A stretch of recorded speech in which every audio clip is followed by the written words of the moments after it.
Good afternoon, ladies and gentlemen. My name is Callon for the DSC-CastLIVE. I am joined today by my friend Daniel, aka at Vully US. Um, we started to do the DSC-Cast a little bit earlier today because of some subsequent cycles regarding the current status of my body following the COVID-19 vaccine that I received this past Friday. Um, I'll probably get into a little bit of that. But something else that happened this past weekend was the 6th Invitational, as well as the Year 6 Season 2 reveal panel for Rainbow Six Siege. Today's episode is going to be a Rainbow Six Siege Central podcast. Please, for the love of God, if you don't enjoy Rainbow Six Siege, you can always tune in next time into a different DSC-Cast stream. So, please make sure that you are aware of that in the future. Right now, in the backing track is the Rainbow Six Invitational main theme from 2018. And most of the backing tracks you'll hear are various pieces of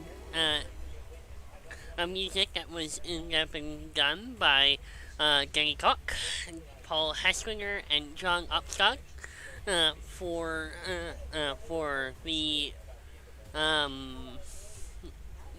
the original soundtrack, the OST for Rainbow Six Siege, which you can listen to each of these albums on your respective Spotify account by scanning the on-screen Spotify code.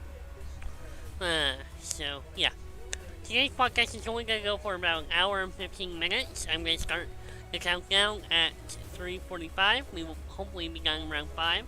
At that point, I will probably pass out pure exhaustion because I am tired. Anyways.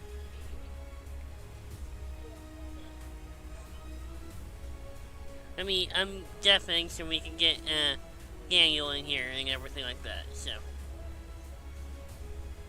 Ever.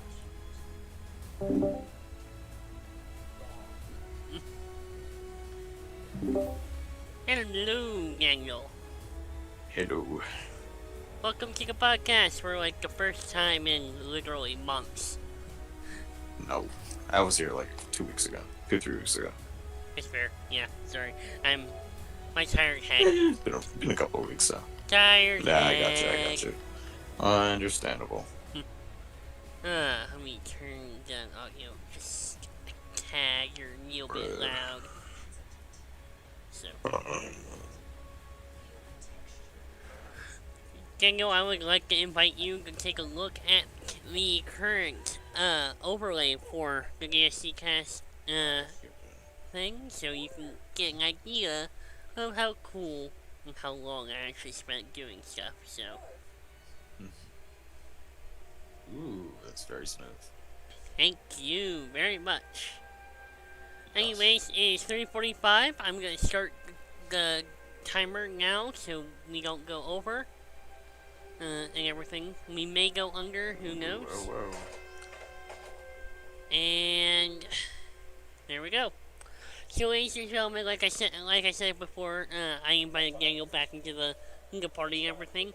Today's episode of the DSC-Cast is going to be entirely Rainbow Six Siege related, as we go over the reveals and the additions to Rainbow Six from this past weekend at the Six Invitational. We will be talking about how Year 6 Season 1 has gone, and how we hope Year 6 Season 2 will become, with the tester we're having released today. As well as some of our favorite personal moments from the past 2 weeks of the Six Invitational 2021. Which, first and foremost, I would like to congratulate the Ninjas in Pajamas for their first SI win, which is entirely deserved, if you ask me. But we should get started now. I have the patch notes pulled up for your season to test server, so I can keep track of those as we keep going along. Anyways, how are you, Daniel? How have you been? Alright. School's over, so that's always hog. Which means you and I are probably gonna have a lot more time to hang out and enjoy this season together. And by enjoy, I mean we're probably gonna hate it because it's Siege. Who knows? Who knows at this point? Anyways, I don't know where to start here, honestly. I really don't. Well, I'll start by saying, please ignore the background audio. In my background, my grandmother, as lovely lady she is also trying to entertain herself without listening to Siege content as I talk fairly loud, so you guys can hear me. I want to apologize for that audio, and she is trying to find the sweet spot at the moment. Anyways, yeah, so, first thing on the topic list is how you and I are currently reacting to, Year 6 Season 1. So, Year 6 Season 1, it's been a very interesting season so far. I remember a podcast about 5 or 6 weeks ago where we spent the entire podcast talking about new changes and new additions to Year 6 Season 1. I can't exactly remember all the additions that they talked about at that point, but, yeah. Sorry about that. So, yeah, you're probably gonna have to carry a little bit here. I can't keep. I don't know. I don't know either. Well, I guess that's the podcast. Thank you for watching. It would have been a lot funnier if it didn't sound so true. Anyways, Year 6 Season 1, this season, the season that we're currently in has had its, let's just say that the game has seen better days, with a whole bunch of all kinds of issues bugging the game on PC, which neither me or Daniel have any care about at the moment, because PC... I care about it, but it doesn't affect me. It doesn't affect me, so I don't care. I mean, I'll keep an eye on it, because you never know when something from PC is going to reflect something in console. I mean, both me and Daniel are console gamers, but we both have aspirations. We both have aspirations to doing, to going to PC. Switching over to PC. Yeah. Myself, I've been playing the test server on my laptop since, Year 3, Season 4 with Wing Bastion, so... Actually, no, I didn't play Wing Bastion, I played Burnt Horizon. But, it's beside the point, but I've been playing test server for a while. I've been able to test out all these changes. Hell, earlier today, me and Daniel took a limited look at the current release of the test server, which we'll get into, and Year 6 Season 2, which we'll get into here soon. But, currently with the... I gotta turn down his music just give me a sec.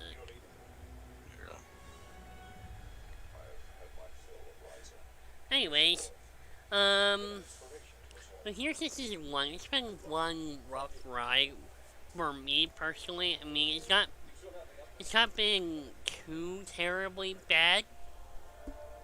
I'll say this much, it's done a number on the squad. Like, there were some moments in this past season where it's been like been really fun to hang out with the squad, and come up with strats and stuff, but at the same time, we got Spooky, who has essentially just straight up lost interest in the game at this point, just because of how punishing it is for anyone playing by themselves, or just for anyone in general, an average player in general. I get that Ubisoft is doing their absolute hardest to make the game more enjoyable for the casual player, but it's still a punishing team-based game. Which is part of the reason why I still love the game as it is, but it's still a game that pretty much I won't say encourages anymore, because encouraging gives it like, okay, you should do this, man. But the game is more get yourself a 5-stack or get the hell out. And I wouldn't exactly say that's entirely on Ubisoft's fault. I mean, they've been doing their absolute best to get operator balancing in ways that will work. I know a lot of people have been complaining about Ubisoft in the past few years, myself included, because I have all kinds of problems with this season, or these last few seasons in general, but I will, I'll put those off for a little while.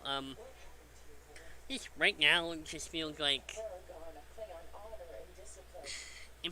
we're in a phase of the game where it's like, one side of the coin, one side of the coin is you're gonna get a fair, balanced game, and the other side of the coin is you're just gonna get screwed. You're gonna get royally effed, and sometimes the game flips the coin for you, and you don't even get the choice to do so, and it's been kind of frustrating, to say the least. I know it's been frustrating for you, Daniel. I know it's been frustrating for me.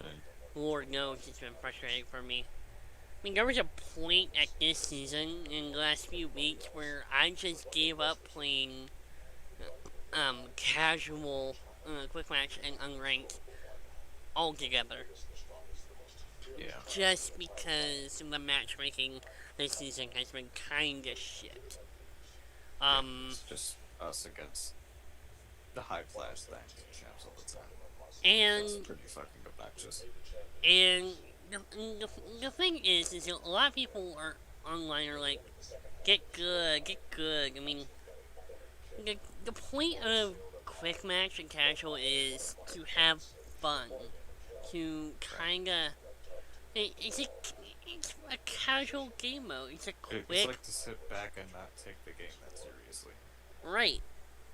But you have people fucking blowing your head off left and fucking right, lean spamming and crouch spamming and shit. You know, normal sweaty console player vibes. Yeah, you're going against 24/7. It gets really annoying. And half of them are not even your opponents.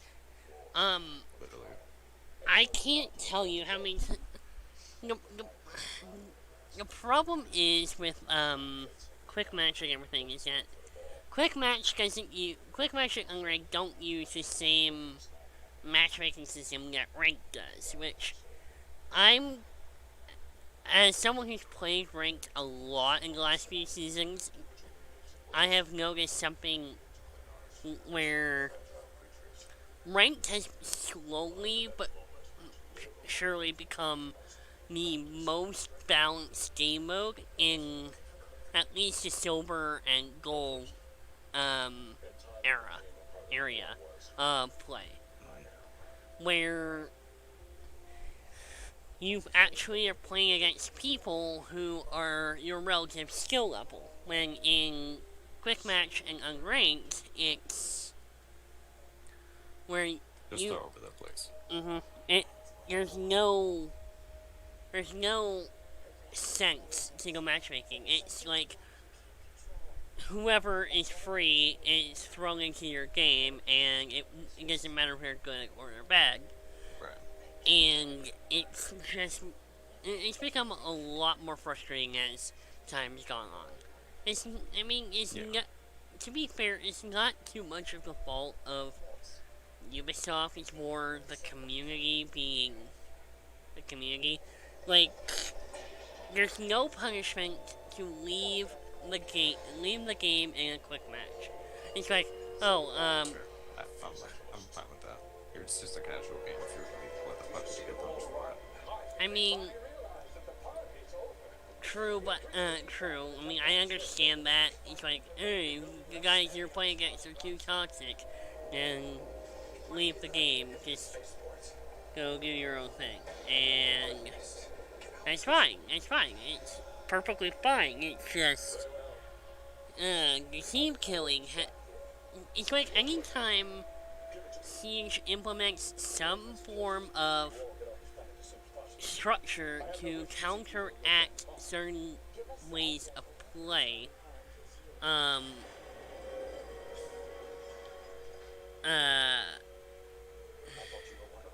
it's like the community just immediately finds some way to ruin it.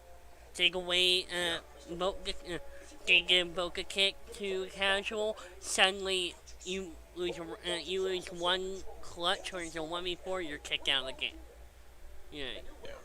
You accidentally team kill one person, next thing you know, you're being team killed every single, you're essentially being team killed every single round, or you're being griefed. Like, I can't tell you how many times I've gone into a casual match, and I have teammates who have run in front of my bullets in early game, activated reverse friendly fire on me on purpose, and then try to grief me by running in front of me continuously, so I can't shoot anything but them. It's... my biggest problem with the game right now, besides the matchmaking, is the lack of punishment for people who are who are toxic to have fun, if that makes sense. Because team killing should not be fun.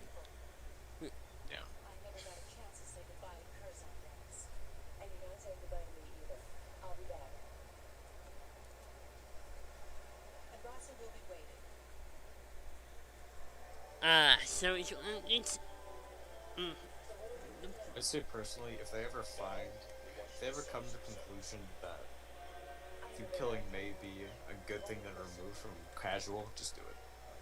I honestly think that they should do that entirely.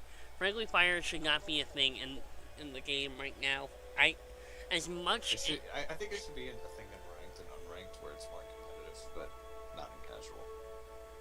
Yeah, I can agree with that. I mean, casual is definitely newcomer. Definitely newcomer. If you've listened to this podcast during the Siege talks, you guys will know I'm a huge hater of anyone who smurfs in this game for the sake of smurfing. Like, for the sake of killing people or raising their stats by making it an easier, playing against easier targets. I hate it. I hate anyone who abuses the matchmaking system by creating an alternate account and goes low level and plays in ranked, unranked, and casual. It sucks because, first of all, in ranked, they don't tell you your teammates or your opponent's ranks at all, which kind of confuses me. But you know what? Whatever. It's been a thing since back in year 3. What I don't, however, enjoy. Shit. I lost my train of thought. Shit. Okay, so backtracking. Smurfs. Okay.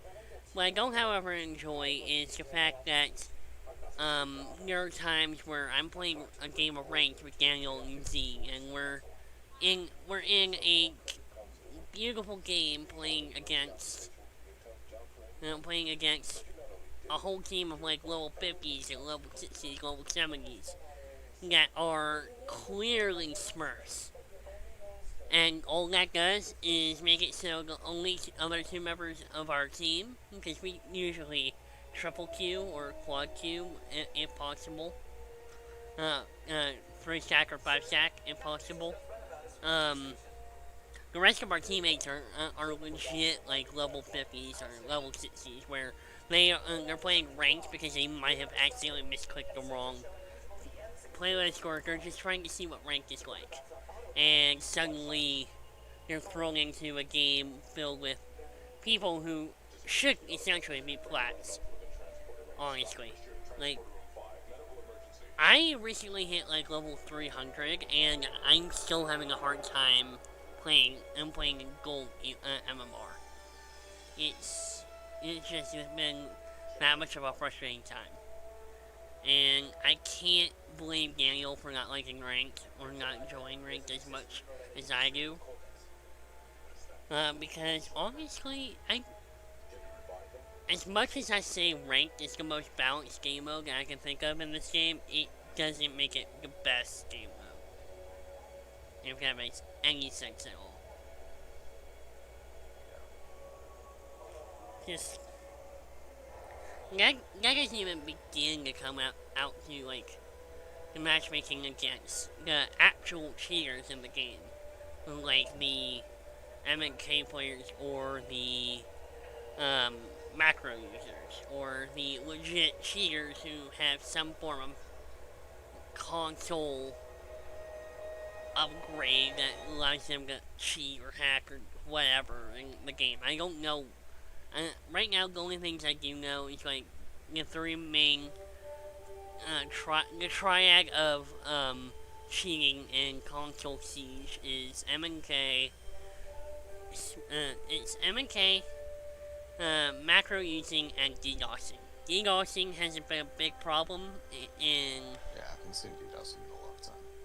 Yeah, because we haven't had these DDoS problems since like about a year ago, I would say. It's been a while since we had major DSC problem. I mean, sure enough, there's still a handful of times where it does happen, where one or two of us do accidentally, well, not accidentally, are booted from the game, but it's not to say that it's become a common thing.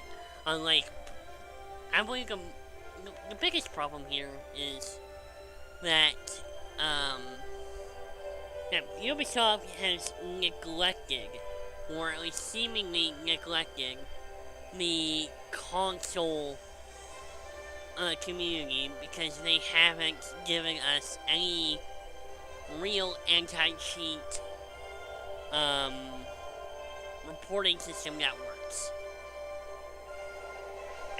As I'm sure Daniel can attest to with me, is that we have a friend who has literally been playing on a Smurf account with a macro controller.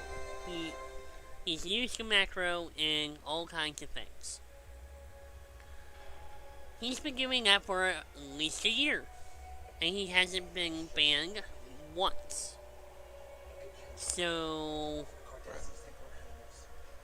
if that's not a testament to Siege's anti-cheat on console, what the hell is? Because, I mean, MK has become the worst thing on Siege. You can almost not go a single round or a single game without running into some idiot or some asshole using mouse and keyboard on console.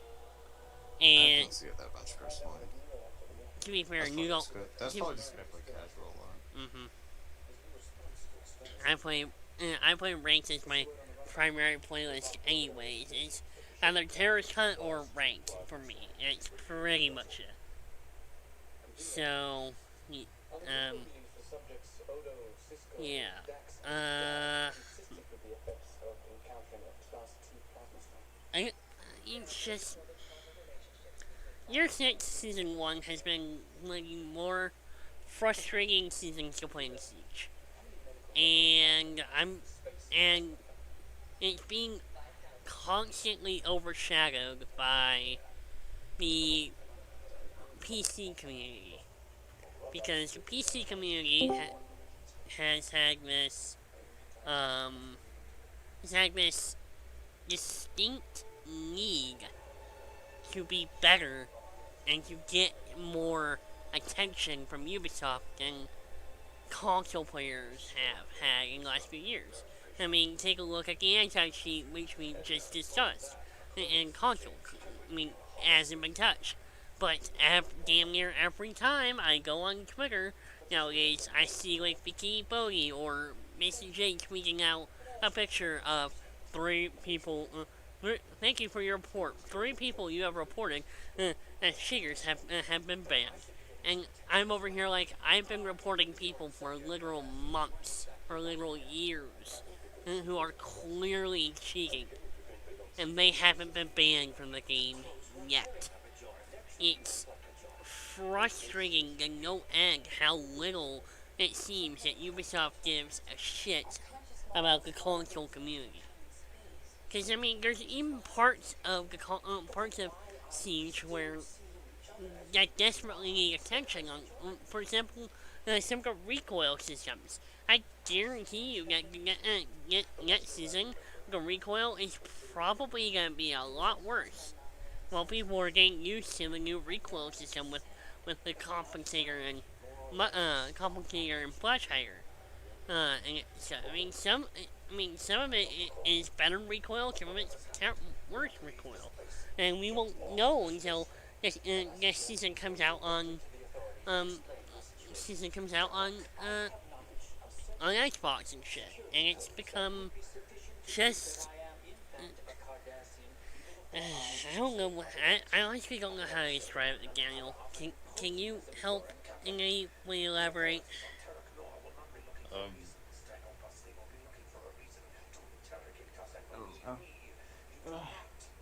I'd say like the main problem is mostly like MK players. Ubisoft like can't do anything about the distribution of Zim and whatnot. They can't. Like the lines or whatever. Mm-hmm. They can't really do much to prevent people from using it anyway. They could probably, I say maybe, ban some of the players that they know for sure are using Zim. But I really don't know. I can't speak for Ubisoft because I'm not involved with them at all. And plus, like, there really aren't any, like, hey, look at me, either, like, I'm closet cheating with wall hacks or aimbot or anything. Nobody does that on console. I've seen somebody do that year 2, season, like, 1 or 2. But that was the only time I actually saw that. And it literally just doesn't happen on console. At some point, it probably just got to a point where it can't happen on console. Where the only way you can cheat on console are MK and macro. Now, of course, there's always the opportunity of going in and saying and creating mouse and keyboard support on console, but make it so MK players are put in MK lobbies and controller players can be put in controller lobbies, like Call of Duty does. Granted, this won't get rid of the problem, but it will slowly begin to make it more manageable, I guess in a sense. Because, time progresses. Take a look at how Call of Duty has progressed. I remember playing COD for Call of Duty Modern Warfare 2019 for a whole year on hardcore with only COD controller um only controller settings enabled, and only a handful of times do I ever remember actually running into some person who was actually on MK, if that at all. So it's like it's not a bad idea to me. It's not a bad idea to say just straight up put controller people in controller lobbies, put MK players in MK lobbies. And it'll be a much, however, it will be a lot more challenging when it comes to ranked, because it's like once you get to the higher levels of ranked, you're gonna end up being put in. I don't know. It's just I miss the days where I just miss the days where gaming was fun, where I can play against people my own skill level who weren't like Ash or Jaeger mains all over the place, and I can get my ass reamed by a a Maru rushing site before we even have a chance to have even a frost smackdown. Because sometimes that's happening because too many people are focusing on reinforcements and stuff like that. So it's like there's so much in this game that I love, but it makes it hard to love. I'm sure Daniel can clearly agree. I like the game, I just don't like the people that play it. Yeah, it's pretty much it. But I can't say I can't say from now on I'm not expecting any better, because it's like going into other games and I see going to other first-person shooters, it just becomes toxic. It's a toxic environment. It's done nothing but make me want to go play Minecraft more. Which, granted, I can always go down for a little bit of Minecraft here and there. But, I mean, the point of the game is to get you to play the freaking game, not get you so pissed off that you want to go play a completely different game. You know? Yeah. Anyways, we got a couple of new additions to the podcast right now. Spooky and Sponge are also in the party right now. They are currently muted. Sponge. Hola. Here's the spook. Here's the spook. Sorry, I was eating juice box.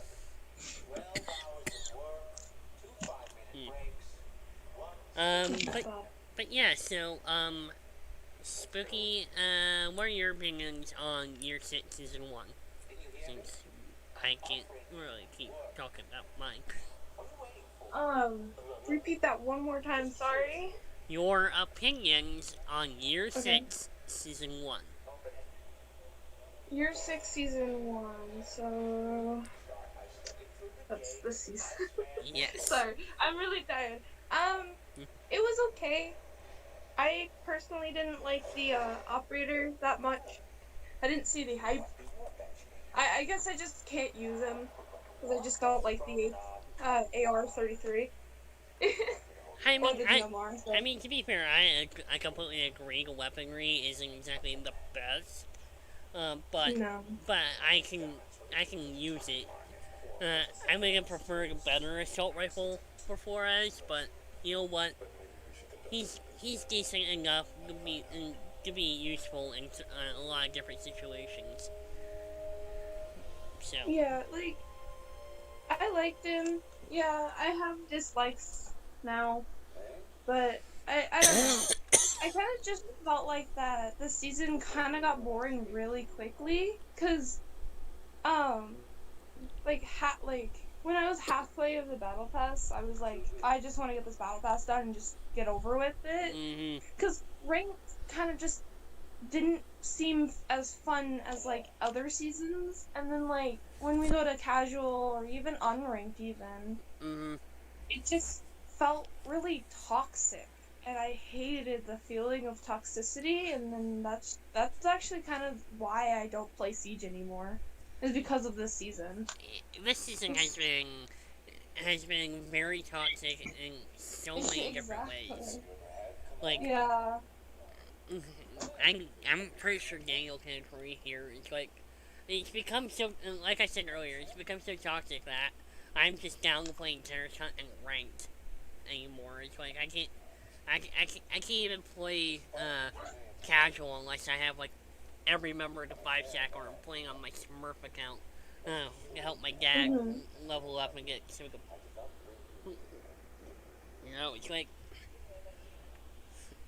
for the record, yo, I don't Smurf for the toxicity. I Smurf to help out my friends, and specifically my dad, who is still relatively new to playing Siege. So, the season's been very toxic, and it's been, I think it's the closest I've ever come to rage quitting Siege. And it's not it's the closest I've ever come to fully uninstalling Siege completely and just becoming a Minecraft streamer. And I don't want to do that because the majority of my friends play Siege. I have put so much money into this game that it's just become almost a burden to play. I don't know. It's been a very toxic season. It really has. It hasn't been. It wasn't as bad as Steel Wave. What happened? The season is not as bad as Steel Wave. Because Steel Wave was a very bad season. Like, it was very boring. I wouldn't say it was boring. I would say that the content that came out was good. It was just the way that content stayed throughout the entire season without being touched upon or nerfed at all is what slowly drove that season into the ground. Was that the only season, is that the only season that there was no, like, changes, like, nerfs and stuff? I want to say, or was there enough? I mean, Steel Wave was Ace and Malusi. There were nerfs at the time, but I don't remember there being any significant nerfs to Ace or Malusi throughout the entire season. I remember maybe, the biggest nerfs that both of them have had so far. Malusi's, the area of effect on her Banshee got mitigated to, like, a mere shorter than it was on, like, a CS server. And then, as far as Ace goes, I mean, Ace has changed, but not. He's so good that he makes Daniel look like he's playing M&K sometimes. Because... Well, I look like I'm playing M&K because of my movement. It's not Ace. M&K trash. Ace just makes me get kills. That's the only reason I look good at the skins, because I play Ace. But... I mean, it's been stupid like that for a while. I have a question. Would you guys like to, like, play on my Minecraft world? It's pretty bright, but I don't think you have to download the texture pack if you don't want to. Maybe eventually, definitely not right now. After we get done with the podcast, I'm probably just gonna crash completely, because I've been up since midnight, and the vaccine has not been kind to me. It'll be fine. Oh. In a few days. I hope you feel alright here soon. I mean, I feel fine right now, which is... It's like... Okay, so... I have this, I'm not sore. I can breathe just fine. But it feels like I have phlegm in the back of my throat. But anytime I go to clear the phlegm, Wow. it's not... There's nothing. It's like the illusion of having pneumonia, almost. Huh. It's weird as hell. Like, I'm fine. I've been up since... I've literally been up since midnight. I don't feel tired. I just know that I need to go to sleep here soon. Just because if I don't, I'm probably gonna end up crashing so hard I have to go to the hospital or some shit later on. So, like... I mean, every now and then I'll have, like, a cough and everything, and it's like, meh. But, it's...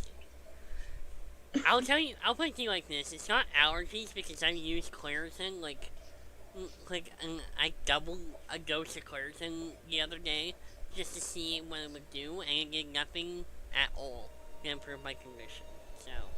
Wait, what is Claritin exactly? Claritin Like is a pain medication? no, it's an allergy medication.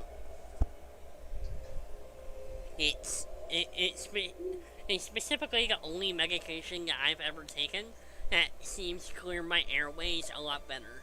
Because, my medical issues is like... Yeah, my medical issues, allergies hit me like a brick wall. Just, primarily because of, the way my mouth is worked and everything. So it's like, whenever a normal person has a little flap that whenever they breathe through their mouth, air doesn't go in through the nose. I don't have that flap because of the surgeries I've had over the years. So whenever I breathe in, I'm breathing in through my mouth and my nose at the same time. And so that happens every time I talk, it happens every time I just go to breathe, period. And that itself has led me to make it so my body... Excuse me. Yeah, my body has become accustomed to taking in so much air at one time that... Yeah. That if I have like a mask covering my face, it's become suffocating. Like, I can't walk around the store anymore without feeling out of breath by the time I get to the first aisle. And yeah, I'll attest some of that to my weight gain over the COVID, over the period that COVID's been around. But I got my shot, and now hopefully I can start walking around like Walmart without a mask and stuff like that, just because I want to be able to actually breathe again. It's just been that rough for me last few months. It's been rough for a lot of people, and I'm not gonna discount that. I'm gonna straight up say that despite all the shit that I've gone through in the past 4 or 5 days regarding my COVID shot, is that I still think people need to get it. I waited a while to get mine just because I wanted to make sure it was safe and everything like that. And I'm you don't die, you know. Well, I don't know if I'm dying right now, but Doubt it. even if I was dying, I would say get a shot, because right now it's more. I want to make sure people around, like, I want to make sure people can actually do their lives and do their jobs and stuff like that, make money for their families and stuff like that. It's just been one cluster, F after another with this whole COVID situation, and I'm hoping that within the next with it, by this time next year, COVID-19 will be, essentially gone. That's what we all. I mean, right now, a lot of people are getting their vaccines, but some people are just dumb. Yeah, the problem is that people won't know who's the one that has the vaccine and who doesn't, though. Well, I mean, I have my card that straight up says that I got my vaccine. I got the Johnson & Johnson one, so I don't have to go in for another shot, thank God. When did you get the Johnson one? I got it on Friday. I got it on Friday. Oh, but didn't they cancel that? No, they brought it back in because there was an ingredient that was doing something with people who had more respiratory shit, I guess, but they reapproved it for release a couple weeks back. So, I thought it was gone because when I went like a month ago, they said that they don't have it anymore. Yeah, like a month ago they didn't have it because they hadn't re-released it to the public and stuff, or CDC hadn't approved it yet. But excuse me. But yeah, Walmart told me. Hey, I went as a walk-in to Walmart and said, "Hey, which vaccines do you have?" They're like, "We have the Moderna, we have the other one, and we have the Johnson & Johnson." I'm like, "So which one of those is the one that I only have to get once?" The Johnson & Johnson one. "Check me here, please." And you're like, "Okay." On my arm, sent me on my way. It was not a fun experience. This whole weekend has not been a fun experience. I've had to cancel 2 streams this past weekend. In fact, the only reason why we're doing podcasts right now is because last night we had to cancel it. But now we are back on the podcast. We got about 30 minutes left of the podcast to talk about Year 6, Season 2 of Siege. I'm gonna move on from my problems. I'm gonna move on from vaccine. I encourage anyone to get it if they are able to. So, yeah.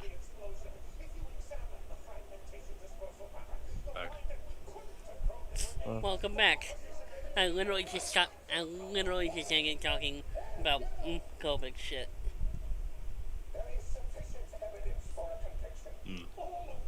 So, we are back on to Year 6, Season 2 stuff. So, I have the patch notes open, so, we'll just go down the list for the next 30 minutes about this, so. Alright. Starting out with the Operator Attacker Nook. Test server only. When her gadget is activated, proximity-based gadgets will not be triggered. This includes Alice Gersmut Mine, Malusi's Banshee Sonic Defense, any proximity alarms, and metal detectors. This will not, however, still activate, Capcan traps, stew mines, stuff like that. However, if her glitch effect activates, like if she sprints through a doorway, if she crouches, I guess, if she starts firing her weapon or anything like that, then if she's walking through that doorway firing a weapon, she's gonna get hit with a Capcan trap, or a doom mine, or whatever. So stuff like that. Yeah, that makes sense. So, but, however, sounds made by Nook are no longer muffled. So, I don't know exactly what that means.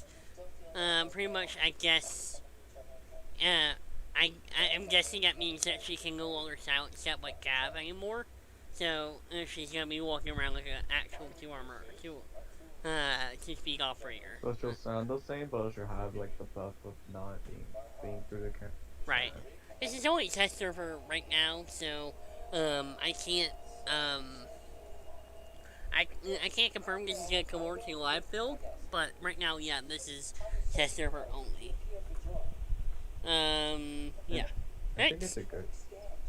Yeah, it's a good change. Cause it makes a different operator. Cause she was just a Callon attack, but now she's actually like her own thing, you know. She's always been her own thing. This is what I've been thinking for her. The only different option that I would say is to take away her 612 suppressed shotgun and replace it with an assault rifle or another full auto primary. Just because the FMG9, albeit a good gun, is pretty much limiting on how much she can play. So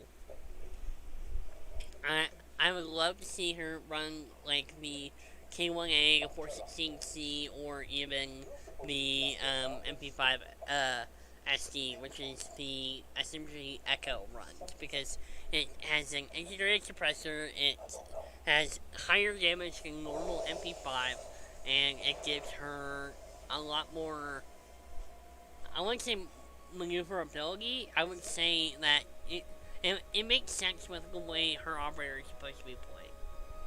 So, further stuff with the test server. Gameplay after death, test server only. Attackers. Eliminated players can control and drive only their own drones, including Twitch. You cannot drive the drone of another operator. Eliminated player drones have antennas in order to help opponents know if a drone belongs to an eliminated operator. Unique abilities that are used as an observation tool can also be used after elimination. For example, Twitch and Zero's lasers. If you are eliminated with regular drones in your inventory, they will spawn at your original spawn location.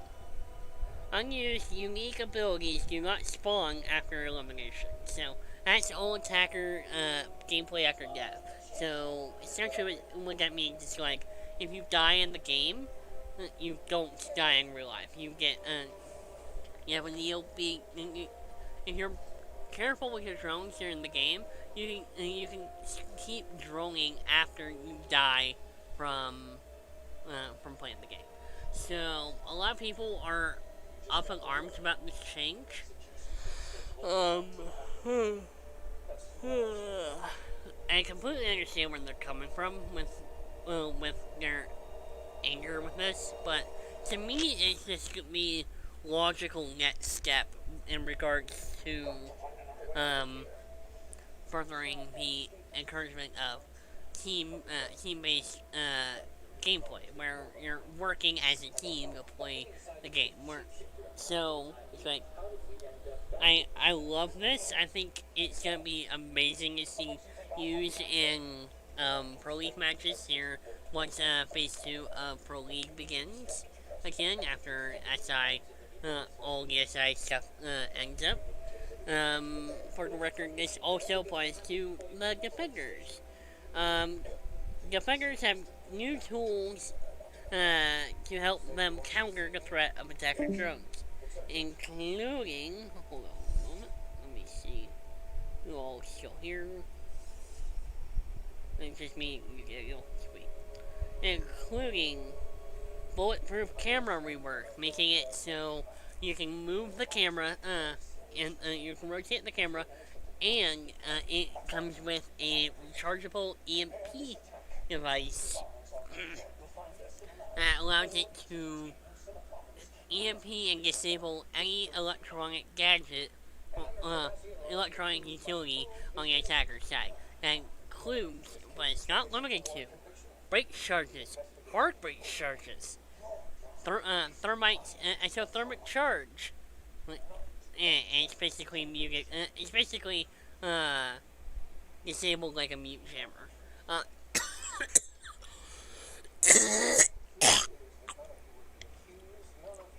Oh damn! Here's the phlegm.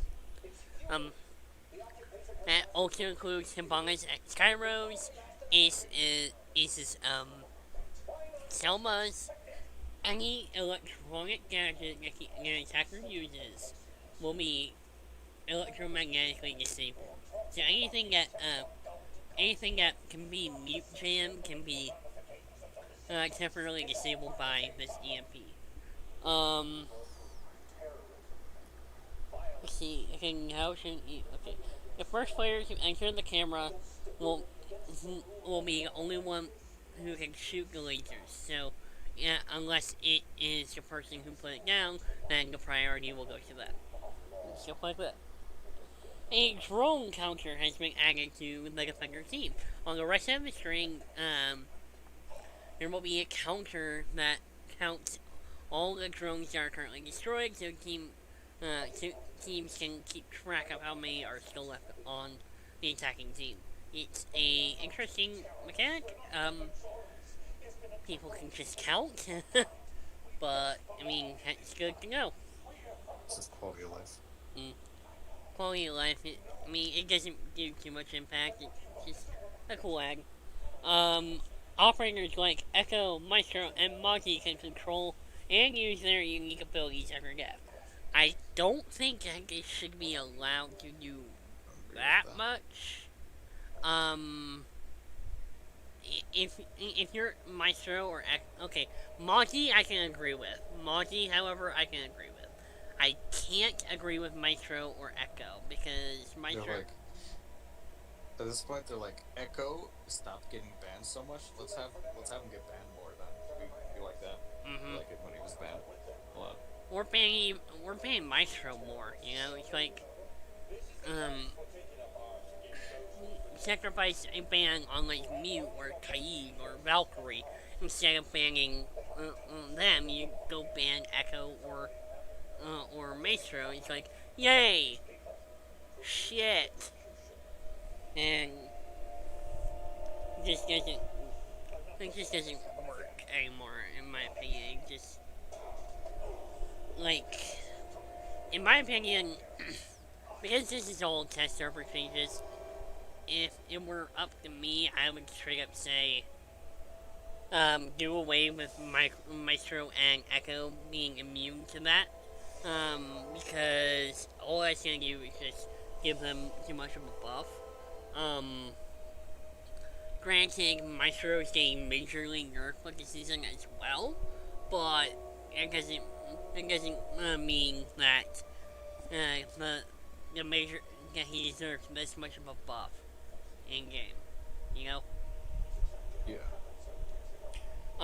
Further changes to defenders is the major nerfs to Mira, Maestro, and Melusi. All the 3M defenders. Mira and Maestro's abilities, the Mira window and the Evil Eye, when melee, the glass casing around them will shatter, making it so anyone looking through the mirror window cannot see into outside of it. If someone melees the Maestro Cam's shell will be shattered so he can't see through it unless he opens it up. And Melusi's Banshees are now bulletproof unless an attacker walks in their range and shoots it in the middle. And at that point, the gadget will activate. It will open up like a flower, and you can shoot it in the middle, and it will be destroyed by like 1 or 2 shots from a pistol or just any generic weapon, making it a lot easier to counter. But I don't know. The Mira and Maestro change, while I agree they needed to be nerfed, I didn't think they needed to be nerfed that much. Like Maestro, for example, and you never really see Maestro much. I would honestly say, like, Maestro could have been nerfed in a way that wasn't detrimental to his ability. I mean, you can only put that cam in certain spots before it becomes, you can only put that camera in certain spots before, what am I trying to say? The camera is very special if it's placed in a certain spot. if it's, and there's only a limited amount of spots where you can put that camera where it can't be touched by attackers. And at that point, they're just bringing the gun instead of blowing them away anyway. So I feel like it's a bit too much of a nerf to Maestro. I don't think he needs to be nerfed that Doesn't bad. need to be nerfed that hard. Mira, If anything from Maestro, I'd say they should probably nerf the Ulda. That would probably help a little bit. I would say, yeah. I would say Increase nerf. damage or decrease fire rate. I would say decrease the damage and improve the recoil. And make a recoil worse, essentially. Because, I mean, that seems to be working for Jaeger. I mean, just to be... I mean, before the mid-season patch, Jaeger was at, like, 90% pick rate, and now he's dropped down to, like, 75. In the span of a few weeks. Because of the recoil nerf, and I cannot be happier. However, Ash, has now become the most picked operator on both sides. And she herself is now... she herself is now receiving quite the massive nerf. Daniel, you want to go into this? Because I know you've been looking forward to it. I know I have. I don't really think the recoil nerf's gonna do much. I mean, it Probably definitely... could have nerfed her harder. They can always nerf her harder, but so far it's done. Right now, the only thing I can think of in nerfing her before just straight up reworking her entirely is to nerf her speed from 3 speed down to 2 speed. But for the other nerfs that they're doing, is That wouldn't do anything though. Because you saw that change with Jaeger. They nerfed them. They nerfed the speed and it did literally nothing. But what is the major problem with Ash? Her weapon.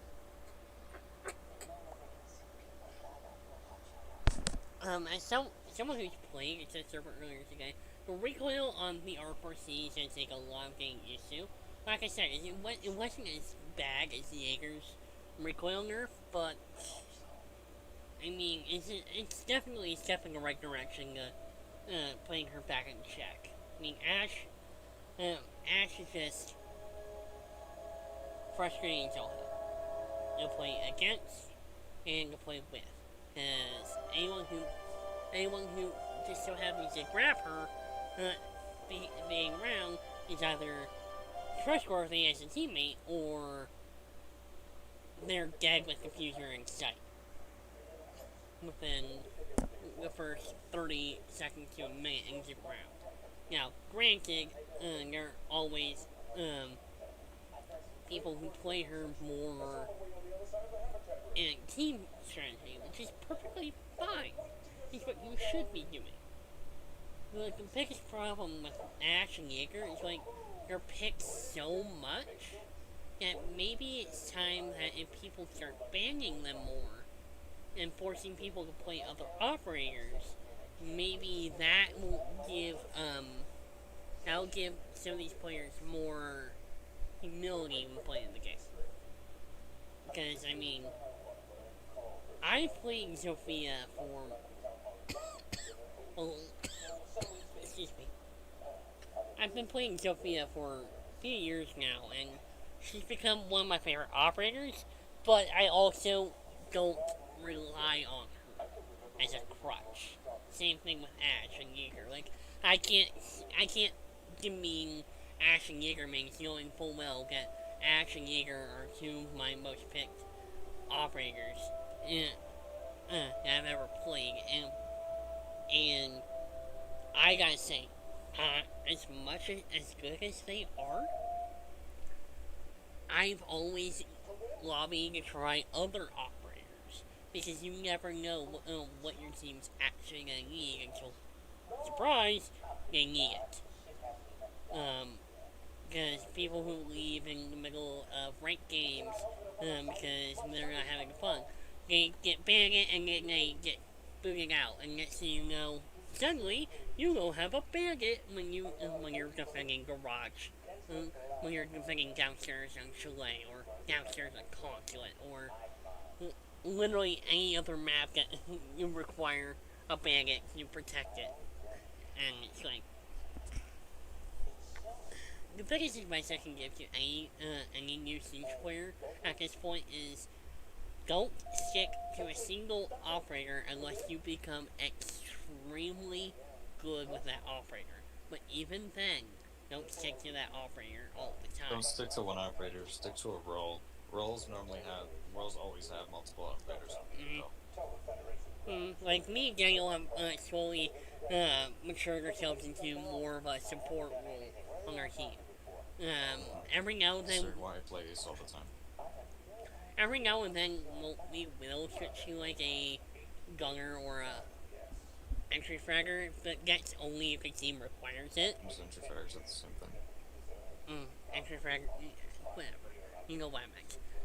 It's more the sake of we'll do it for the team, but we're both support ops. Like, when it comes to playing, choosing between Ash and Flores, I'll go with Flores because I know Flores can do a major job distracting the bandit from bandit tricking, or taking out defender tactics, or pushing defenders out of a certain choke spot to make it so my teammates can murder them in cold blood. And it's just one of the reasons why I like Flores. One of the reasons why I like support ops. I may not be getting all the kills, but at the same time, I'm helping the team in the best way possible. It's the same way with me on defense. It's like, if you can call, Cav may be Guerrera may be a roamer, but she's also a support, in my eyes. Because she gives intel, to the team, and even if she's not interrogating, she's still a good op to down players, with good aim. Guerrera's just become one of my favorite operators. She's a roamer, but I also consider her a support op. Just because I consider all roamers support ops in their own way. Like, if that makes any sense at all, yeah, I consider... roamers' jobs are to support or delay. Or to delay or deny map denial, or map control. So obviously they're going to be feeding intel, but everybody can feed intel equally. At the end of the day. Like, if anybody can just go on cams, or anybody, can just, go, see where people are or whatever, just by, running around. Well, yes, that is indeed accurate. It's just, I'm slowly fell into more of a support role on attack against a roamer on defense, and just because it's just more fun, honestly. I'm not immediately in the room getting murdered by 5 players at once because I'm not an idiot Ash main. I do get team killed a lot more as a support player because of the entry frag assholes, but you know what? Screw them. I'm trying to play for the team, I'm trying to play for the win, and it's just the best role that I've felt. But that doesn't mean that I'm not studying other roles, because you never know when you're going to need to fill that role on your team. As I'm exceptionally positive that Daniel has done the exact same thing. Because we've been playing this game for 3 years, and we've racked roles until recently. I just picked an operator and went with it. We spent the past 3 years playing operators, getting used to who they are, trying to figure out better ways to play them, building strats around them, and then recently we've slowly become more aware of how good we are with certain ops, and push ourselves to get better with them to fill the roles that we've slowly fell into. It's just Siege, man. I can't really say much else. As far as the rest of year 6, I mean, we got the brand new operator, which I'll delve more into on Thursday. But I don't know if we're gonna do a live stream or if we're just gonna do like Discord stream. Depends on how my laptop decides to work that day. But we'll delve more into the new operator, maybe either later this week or maybe next Monday, depending on how things go with the podcast. We'll probably end up finishing the season of DSC-Cast next Monday with episode 20, which we'll have to figure something out with that. So much of season 2 that I haven't had much of a chance to really delve into. It's primarily because I'm still discovering things myself, like different changes to maps, different changes to operators. One other major thing that I noticed is the reworking of barrel attachments that they started doing, and primarily with the compensator and flash hider, giving. Okay, so compensator has been reworked so it fixes left to right or right to left recoil, horizontal recoil. So now a compensator will be a lot more useful on, say, Ella or something like that. Moving on from that, going into a flash hider.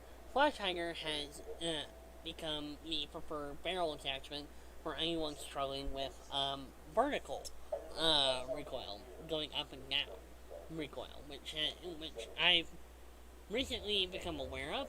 I've been doing that more in this season too. It's been helping me a lot more with controlling recoil, and it's slowly now been confirmed that the flash hider is going to be the best barrel attachment for anyone who's playing with the assault rifle or just playing with any gun in general.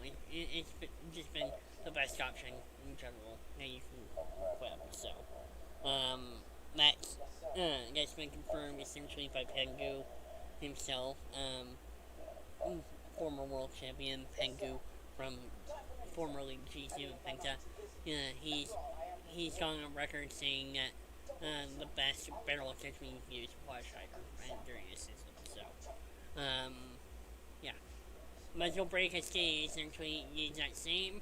All the muzzle brake is supposed to do is make it so whenever you jump up with your recoil, your reset time from recoil to back to where you were aiming has been decreased. By how much, I don't know. Rogue 9 can get into that at a later date, once he's done testing on TS. But yeah, suppressor and single barrel haven't really been changed. Same with the muzzle brake. Muzzle brake has a big touch, but yeah, compensator and flash hider have been touched on, and I'm excited to see how that's gonna reflect on recoil with console. Because I know the Bearing 9 has received a recoil buff. I didn't notice much of a change on the earlier game when I was using it on TS, but we'll have to see later on. I know the SMG-12 got a major buff with the recoil. It'll be a little bit easier. Biggest problem with that is that you can't put a muzzle attachment on that weapon, so we'll have to see how that goes. A lot of other stuff too. There's a lot more of your sets that I wish we could go into, but we don't really have a lot of time. So, Daniel, is there anything regarding your set season 2 that you would like to talk about, or at least mention, or? Yeah, I mean we kind of already went over everything. Yeah. That I wanted to talk about. So I guess no. I guess we can throw in a little bit of Favela. One major. That too. Favela, I'll talk more about Thunderbird and Favela hopefully during later on the week. but Favela is the quote-unquote rework map this season. It's not a rework in the traditional sense. This, quote-unquote rework is essentially a brand new freaking map. This is literally a redesign. It's a totally different map. It's really a complete redesign. And whether or not it will be a good redesign, we remain to see. So far, I've seen a lot of... So far, I've seen a lot of positive reinforcement. I played about an hour on the CS earlier today, and I actually loved it a lot. Just with all the changes. If I'm being honest, this rework makes it feel like a combination of Old Hereford, Canal at certain spots, definitely Outback. Gives me some Outback vibes to some of it. So, but it's, I know these aren't exactly good maps and community designs, but it's such a vast improvement on the old version of Favela, where you could literally blow up. Bless you. Where you can literally blow up any wall in this map, and you have a line of sight stretching all the way down the site. So, hopefully, if I can get everything working on Thursday, you guys will be able to see that. Anyways, that's gonna wrap it up for this episode of the DSC-Cast. I know that we were late this week. Next Monday we will be back on schedule, 6:30 p.m. Central Standard Time. Daniel will probably just be the executive producer and hiding the sidelines, depending on how things go next week. I don't know, we'll see. I mean, I'm coming back from a trip on Monday, so I don't know. We'll see. I doubt I'll actually be there. We'll see. Sunday, June 6th is the next event in Siege. Not Siege. In the DSC Minecraft world. That is the DSC CMP Hunger Games. Thursdays I'm going to try streaming at 7:30 p.m. Central Standard Time. Some Rainbow Six Siege through my console or through my laptop. Again, the next Calonica of Duty, which is going to be House. Confirmed, we are doing House. I'm sorry we couldn't do it this week. We just didn't have the time, and I was not feeling good. Calonica of Duty House will be on Sunday, June 27th, because we will be skipping 2 weeks between the 6th and the 27th. Because of Daniel's trip here, and because the next weekend is Father's Day. So, yeah. Anyways, Daniel, want to say anything before we go? Twitch.tv/Vully US. That is VULLY US, as you can see. You can follow both me and Daniel on Twitter at our respective signs underneath the DSC-Cast logo. We're taking a bit of a break from streaming at least for the next week or so, just so we can get everything prepped up and ready to go for Hunger Games on the 6th. I'm going to be working extensively hard next week or so. I'm going to get that set up for that, so we'll have that ready to go. Anyways, I would like to thank everyone for watching today's episode. I apologize for the moment where the stream kind of split, part 1, part 2, on YouTube and stuff like that. So I'd like to thank you for appreciating that. We will be back next Monday for an episode of DSC-Cast, and